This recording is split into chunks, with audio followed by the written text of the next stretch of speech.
Skinnypigs1. So today is the Q&A video. I've picked out 25 questions to go through. I'll definitely make another one if you guys are interested. So first question, how come we never see Mr. Skinnypigs1? Simple reason, he just doesn't want to be on camera. He did do the one voice video for Calvin when he was making him have a funny senior voice, but that's about it. He just does not feel comfortable to be on camera. Number 2, and I'm just looking over here because I'm reading off my computer. How much of an Oxbow support tablet should I give to a piggy each day? So if you are giving a support tablet, the main one I would use would be vitamin C, since guinea pigs do need to have vitamin C daily, and you can give 1 per pig per day. I usually break them in half and give half per day, but it's up to you. The other kind of tablets I would only use if you have a guinea pig that has that problem. So if you have a guinea pig with tummy issues, you could use the digestive. If you have a senior guinea pig, the joint support are great, and so on. But for a daily one, vitamin C is great. Number 3, have you ever wanted to adopt a female skinny pig? Absolutely. When I was first adopting skinny pigs off of Kijiji for people rehoming, the majority were male. I don't even know if I at first saw females on there. So I just had a whole male clan when I first started, so females wouldn't have really fit in. But now that I've gotten into having female guinea pigs, absolutely at some point, if I could find a female skinny pig that needs to be adopted, I would love to. Number 4, when did you get your tattoos and what do each of them mean? So I will end up making a tattoo video, people have asked enough. And I'm also going to be doing a vlog next time that I'm going to get my tattoo done. My tattoo artist agreed that I could film it. So that'll be coming up in January. So I won't go through their meaning, but I'll just tell you the first tattoo I got was right when I was 18. Here in Canada, you need to be 18 to get one. So my friend and I were in Niagara Falls, and we got 2 tattoos, 1 each, obviously. She got little cherries on her back, and I got one on my forearm that stands for strong. I would never have got it again. It was just one of those things that you pick off the wall. Now I definitely plan out my tattoos, but back then it was like, oh my goodness, we can get tattoos, let's get them. We were really into piercings before because you just needed to be 16 to get those, so we had a bunch of piercings. So as soon as we were 18, it was like, we just have to get a tattoo. Both were so scared, so we just got something little. I would love to cover up my tattoo though. So that's something I actually plan on covering it up with something nicer. Okay, what is your monthly expense for the piggies and bun, roughly? That's kind of a tough question because I've never really just sat there and figured it out. Per week, I'd say I easily spend about $20 to $30 on vegetables. Just depends what is out there and what prices the supermarket is charging at the time. You can get cheaper veggies when it's the summer because we have a farmer market uptown. So that can be cheaper in the summer, but in the winter it gets more expensive.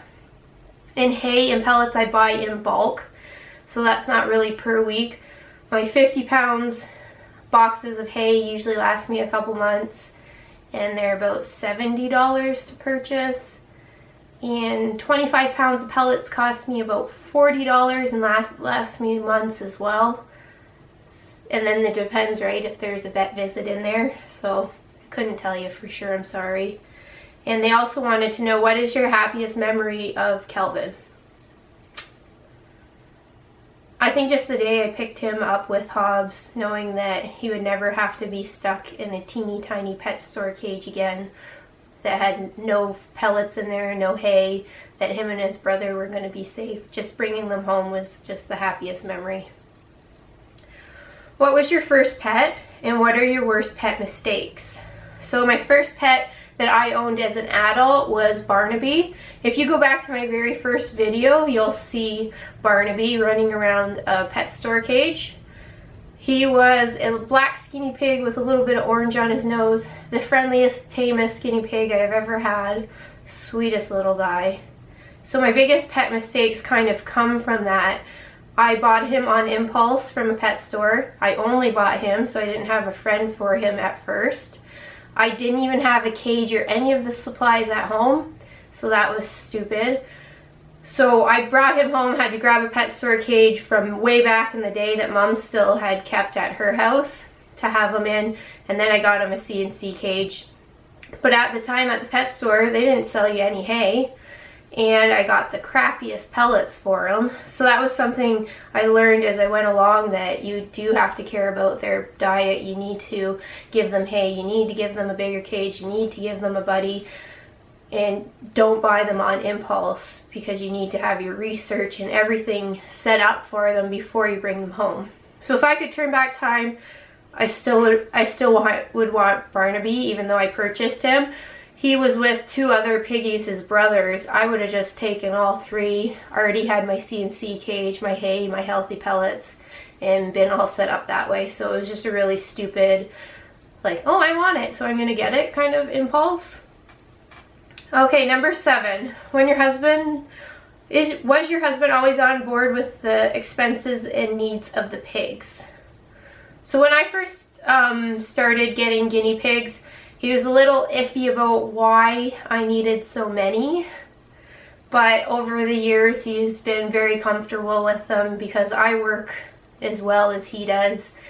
And I pay for everything, for their needs, take care of all their needs. Like, of course, he helps out if I need help, or take somebody to the vet if I need it and stuff like that. But I just proved that I can look after them. I will look after them. I'll take care of all their expenses and their needs. So he's definitely a lot happier about it now, especially too that they're in the basement and kind of contained down there, and I can keep it really tidy, because upstairs here it was starting to get cramped, and if you have guinea pigs, you know hay gets everywhere. So he's definitely on board with me now and very happy about them having their own section downstairs. So number 8, how many tries or days did it take you to bond your trio? How many hours did it take? It only took 1 try. Generally speaking, for guinea pigs, you should just be trying once, letting them work everything out, even if it takes hours and hours. It's not good to do a little bit of intros and separate them and get more again tomorrow and more again the next day. Stresses them out.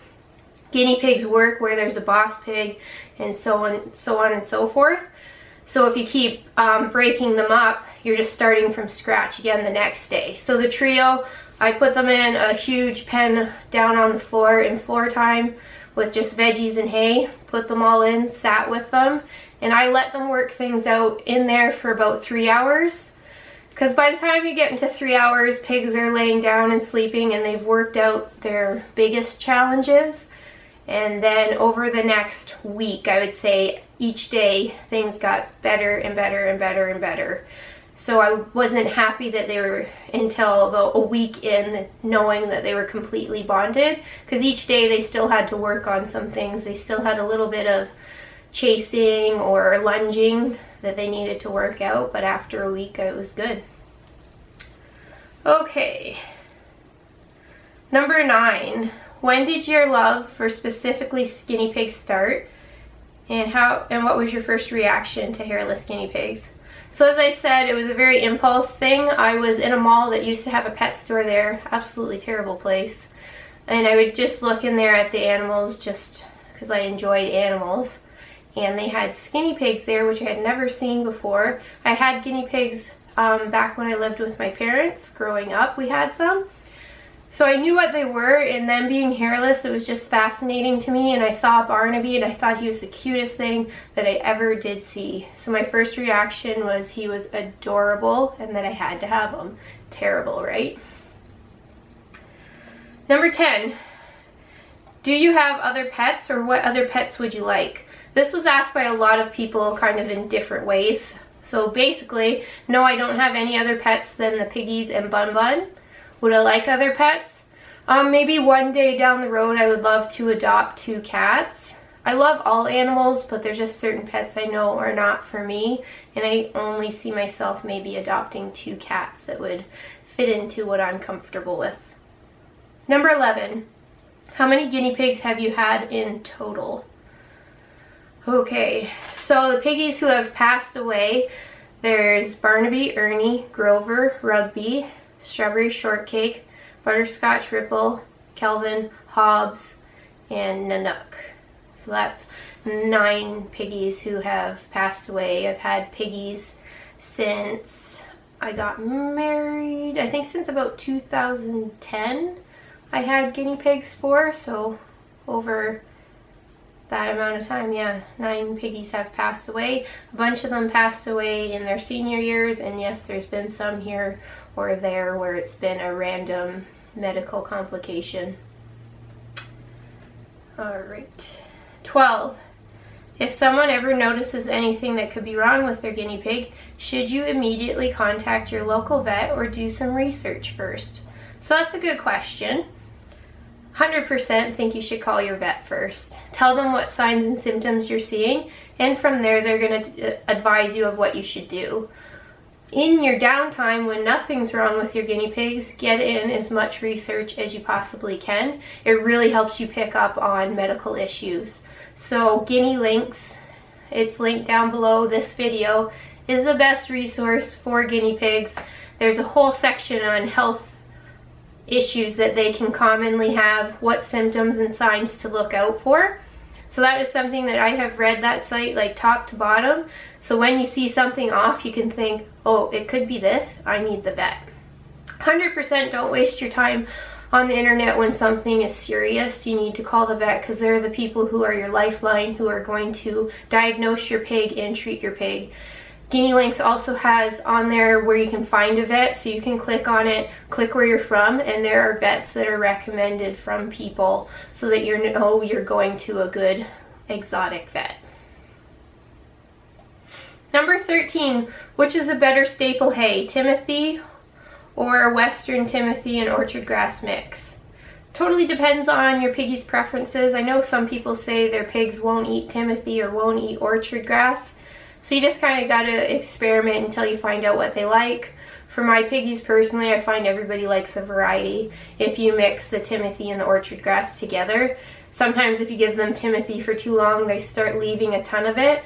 And then you give them some orchard grass and they obsess over that for a while, and then they want more Timothy. So I usually combine the both. Put orchard grass in the hay rack and a little pile of Timothy on the floor, and they love it. Okay, so next question is 14. I've had 9 guinea pigs and have purchased 50-pound boxes of Oxbow. Do you ever get a poor quality box? Seems like your hay is always nice. I'm getting poor quality Oxbow hay more often. I don't know if Oxbow is giving you nice hay to increase sales. Oxbow has no idea where I'm purchasing my hay from, so I order from just small pet store chains or actually a Home Hardware. They have a pet section and they will order me in whatever Oxbow I want. They sell Oxbow to a lot of other people as well. So it's just literally a random, I get what box I get. Have I had poor quality hay from them? Yes, I can think about 2 or 3 times since 2010 that I have had a box that I was unhappy with. So what I did was took pictures, sent an email to Oxbow's customer service and said, like, I'm so and so, like, obviously it wasn't like I'm Skinnypigs1, I'm Abby and I buy your stuff all the time. This is where I got it from, this is what the box looks like, this is the expiry date, because they all have an expiry date and a code which they're going to ask you for, and then I'll just send them message, send the pictures, and then they've always replied to me like within a day or two, and we've worked it out and they've sent me replacements for what portion of the hay was no good. So that's what I would highly recommend. If there's a reason you're unhappy with your box, contact customer service, give them pictures, explain what's the matter, give them the expiry date and whatever the code is on the box so that they can look up where that batch has come from.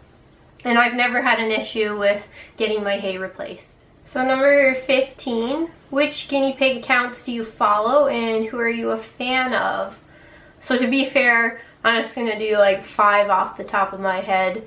So these are probably going to be people who upload more often. I'm just going to think of 5 that I've watched just recently. There are so many that I enjoy.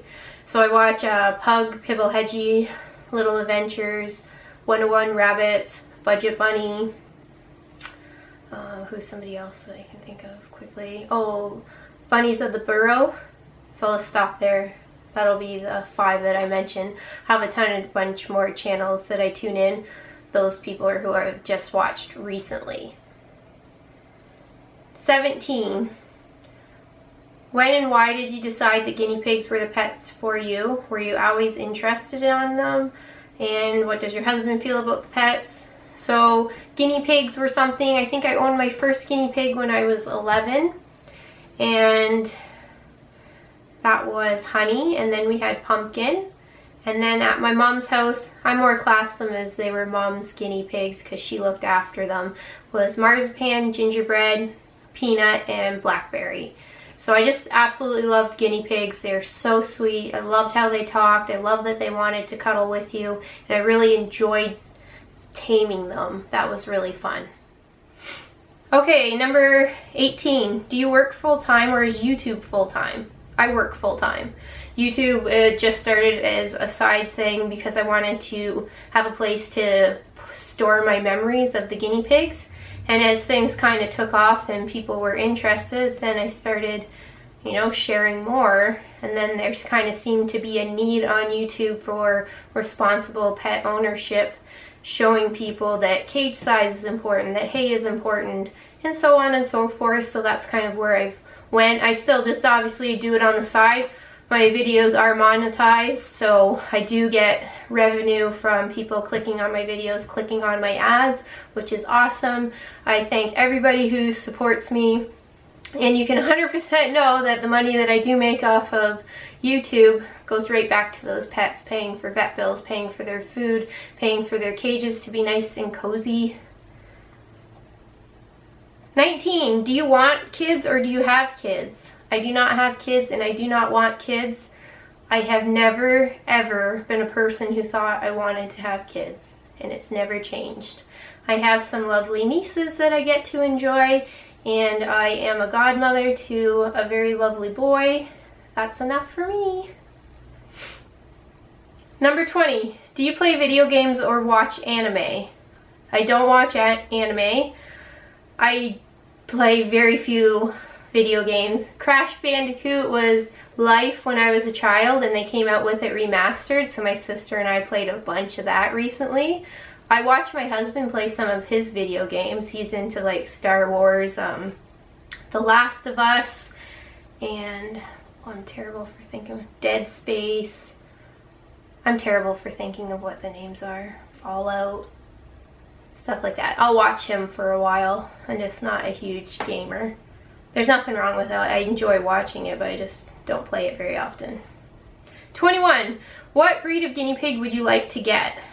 So, I'm not into purchasing piggies. I do enjoy adopting them. I would love if I could ever get a Himalayan guinea pig or a California one. I don't know. They're the ones with like the dark points, so like dark ears, dark feet, dark nose, but then light bodies. They look so pretty. 22. How long does it take to clean out the cages? So on cage cleaning nights, clean all the cages, I fill waters, I refill hay, I change Bun's litter box, I sweep up, I vacuum, I start laundry. 2 hours at least I spend down there on a cage cleaning night. Even more if I'm including in weigh-ins and nail clipping. 23. How much should a guinea pig weigh? So an adult guinea pig, there's no magic number. I'll just tell you my pigs vary from 900 grams to 1320. So just anywhere in between. Some people have pigs that are actually even bigger. It depends on their body type. Like Pecan is 1250, Apple's 1000. But Apple is a smaller piggy where Pecan's a lot longer. So there's no definite, this is what your pig should weigh. If you have large cages, offer them floor time for exercise. Feed them mainly hay, and don't overfeed things like sugary treats, which we shouldn't feed any. And don't overfeed pellets. They should maintain whatever their healthy body weight. It's just kind of like people. People have different body types, so do the piggies. So 24. What pets have you had? And what pets would you like to have? So I already said what I would like to have would be 2 cats. So what pets have I had? When we grew up on a farm. So we had cows and chickens and some rabbits. We had guinea pigs, hamsters, rats, turtles, a dog, a cat, and fish. 25. How do you deal with hate? So this got messaged to me a lot just because of recent events. So most hate is like a one-time thing. You just click delete and it's done. Some people come back a couple days, click delete and it's done. For the people who are chronic haters, you can delete, block, and even report them. Some people are extra special and like to make new accounts to come back. Same thing, I can delete and block all day, doesn't bother me. You just have to think about where it's coming from. People who are making it their mission to be insulting and hateful online are clearly not happy people. Who knows a happy person that would want to go on YouTube and leave insults all day? Nobody does. So the only thing it makes me feel is sad for them that they have such negativity in their life that they want to spread it around. Misery loves company, so they're just trying to bring others down.